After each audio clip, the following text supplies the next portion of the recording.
Hi, my lovely friends. There's a couple of things that we know about the cholera outbreak in Hammanskraal.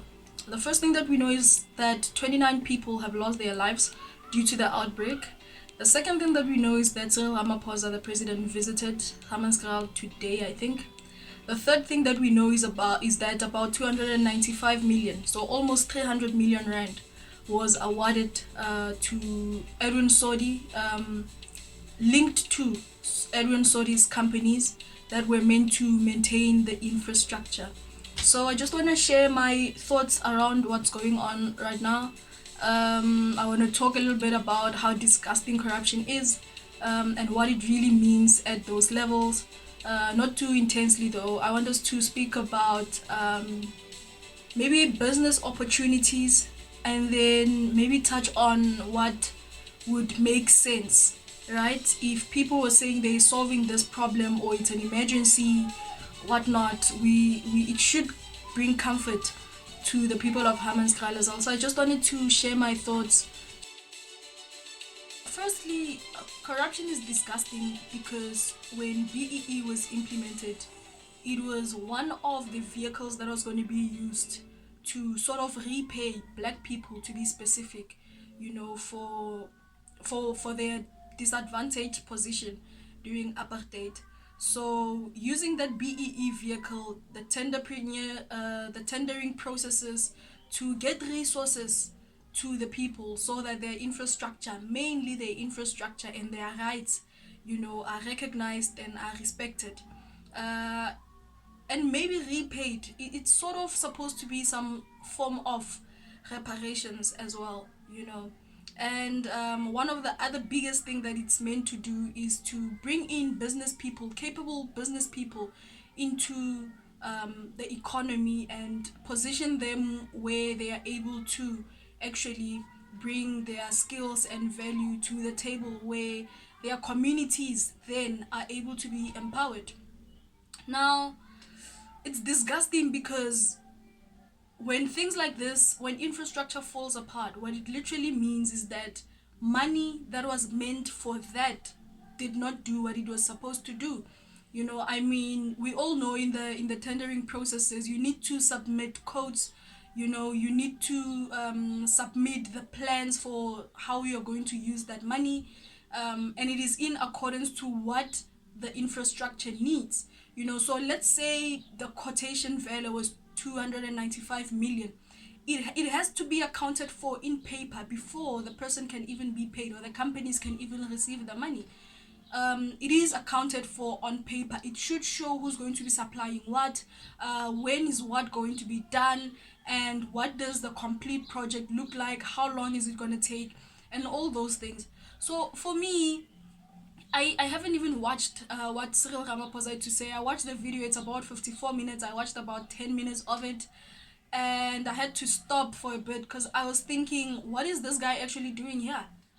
There's a crisis. The things that he should be focused on is putting resources to make sure that no more lives are lost, to capacitate maybe Jubilee Mall, to maybe even have an emergency ward specifically to address that, so that people who have drank the contaminated water can be treated, even if they don't have cholera or they're not dying. They should be able to go test and make sure that their bodies and health does not deteriorate any further. The other thing is that people should be getting water nonetheless. I mean, how do you live without water? They should be making plans to make sure that um, uh, the residents are continues to get clean water for drinking and other things, so that their rights are still met. The other thing is that I want us to speak about self-determination later, but in what I see, if this thing is really really an emergency, we should go Hammanskraal just to make sure that people are not losing lives, health is not deteriorating any further, and people continue to get water. So I want us to speak about self-determination for a bit. People at this point should be discussing self-determination, because what's going to happen is a repeat episode. Hammanskraal is in the position that it's in because of it's a disaster now, but it has always been deteriorating, to be honest. You know, the Hammanskraal water issue has existed for probably more than 10 years. It's normal for Hammanskraal residents to not trust the water from the taps. They always buy water. Some of them who are able, of course, drill their own boreholes, which make things a bit easier. At this point now, I would expect that we have, or Hammanskraal have, 100 boreholes now in the name of emergency. They would have about 100 boreholes, or they would be capacitating the businesses who are local and who are involved in the supply of water. At this point, we should be having more businesses empowered with trucks, with more drivers, with more staff, with more tanks and water storage thingies, you know, to make sure that while the problem is being solved, while the problem is being solved, local companies continues to be empowered, and they are positioned to help, you know, to help the residents or the state of emergency of the water crisis, so that life continues while they solve the problem. You know, we see some representatives on the news saying things like they even haven't seen a water truck, so nothing really has changed. Residents are saying that they actually don't have faith that anything will happen, because since the outbreak, nothing really has happened. Nothing really has changed. I also saw there's a religious leader who is leading a lawsuit against, I'm not sure who, maybe the government, to say that people who have lost their family members should be repaid. You know, children have lost their mother, and so on and so forth. So all of those things needs to be accounted for, with money, to be specific, to take care of those families in, you know, in a way that their lost ones could have.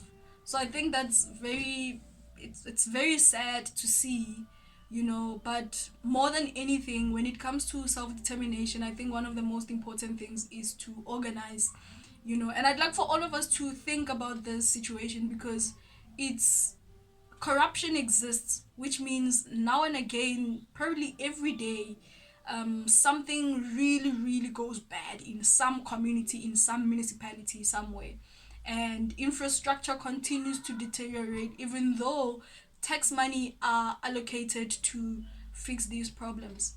So yeah, man, I just want to say, if you're a business person, you need to be finding ways to organize, so that when such things happens, you guys are readily available to step in and take on, well, it's a business opportunity, but you know, it something has got to be done, you know. Businesses should be stepping in, monies should be allocated to help them, to capacitate them, to help with the problem. Because I mean, can you imagine, are people really going to wait for government to solve the issue? You know, Cyril Ramaphosa speaks about finding issues in Royval. So clearly this guy also does not really understand the infrastructure of his country. I mean, how can he say, I also found out that the infrastructure has been deteriorating? You know, this guy should be probably focused on the tender processes, along with Edwin Sodi and his companies. That's where the focus should be. In fact, you told us that with this money you're going to build this whole thing, or maintain this way, this thing this way, this infrastructure, this plant in this manner, and clearly that has not been done. What's going on? And hold him to account. Hold him to account. People have lost lives, you know. People's rights are stepped on. So yeah, man, people need to organize and find their voice. The citizens themselves, the residents themselves, the small businesses, they don't even need to be small. I mean, if you're adding that much value, I don't think you're really a small business. You have value, you have utility to the livelihoods and the quality of life of people there. So yeah, let me know what are your thoughts, man. It's quite sad to see. I didn't even intend on making this video, but seeing that this thing has actually continued, it's just quite sad, hey. I mean, imagine if 225 million is allocated for the maintenance. just for the maintenance, how much more would it take if the infrastructure was to deteriorate completely and a new infrastructure needs to be built? How much do you think that would then cost? And of that money, let's say it's 2 billion, how much of it do you think would really go into building a plant? They'd probably build an inferior plant, use inferior materials, and the next thing, it's also breaking apart. Edward Saudi could probably send people from pillar to post, because he also can say, I'm trying my best with the funds that you gave me. This thing has always been on its way down. How much do you expect me to do if this infrastructure is from, I don't know, 1960, 1950, whatever the case may be? Who's gonna then say what? All of a sudden, the tender process is going to be thrown out the window. What he had told, I don't know, whoever in the supply chain for them to get the funds would mean nothing. So, I don't know, man. People need to be serious about holding people accountable for the rubbish that happens in their communities, because they really deserve, as citizens, we all deserve to be taken seriously.